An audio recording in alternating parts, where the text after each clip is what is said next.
আসসালামু আলাইকুম। আমার চ্যানেল মেহরিমা কুকিং ডায়েরিতে সবাইকে জানাচ্ছি স্বাগতম।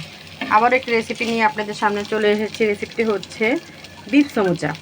এই যে বিফ সমুচা বানানোর জন্য এখানে আমি পেঁয়াজটা লাল করে বাদামি বর্ণ করে ভেজে তারপরে এর মধ্যে আমি আমার আগে একটু মাংস রান্না করা ছিল, সেখান থেকে কয়েক পিস নিয়ে যে ঝুড়ো ঝুড়ো করে দিয়ে দিয়েছি, আর সাথে কাঁচামরিচ আর একটু মিক্সড মশলার গুঁড়া দিয়ে দিয়েছি। আর এখানে আমি অলরেডি এই যে এটা হচ্ছে পুরের জন্য, আর এটা আমি অলরেডি এখানে আমি এই যে ময়দার ডোটা করে রেখেছি, করে আধা ঘন্টার জন্য আমি রেস্টে রেখে দিয়েছি। তারপর এটা কিভাবে বানাবো দেখাচ্ছি।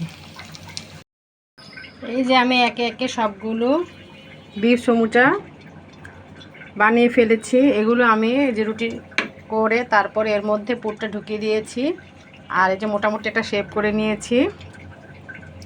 আর এখানে আমি তেলটা গরম হতে দিয়েছি, আর এর মধ্যে আমি এই যে সমুচাগুলো ভেজে নিব। এক এক করে সমুচা এইভাবে দিয়ে দিব, দিয়ে বাদামি বর্ণ করে ভেজে তারপরে দেখাচ্ছি। এই যে সমুচাগুলো ভালো মতো আমি বাদামি বর্ণের করে ভেজে এই পাশ ওপাশে উল্টিয়ে তারপরে আপনাদের দেখাচ্ছি। এই যে আমি এক একটা সবগুলো সমুচা ভেজে নিয়ে এসেছি, তৈরি করে ফেললাম বিফ সমুচা। এটা মাশাআল্লাহ দেখতেও সুন্দর হয়েছে, খেতেও বেশ ভালো হয়েছে। এটা মেহমানদারিতেও ভালো যাবে, আর বাচ্চাদের টিফিনও যাবে, বিকেল নাস্তা হিসেবেও খাওয়া যাবে। আমার এই চ্যানেলের ভিডিওটি যদি ভালো লেগে থাকে অবশ্যই লাইক কমেন্ট শেয়ার করবেন, আমার চ্যানেলটিকে সাবস্ক্রাইব করবেন, আমার পেজটিকে ফলো দেবেন। আল্লাহ হাফেজ।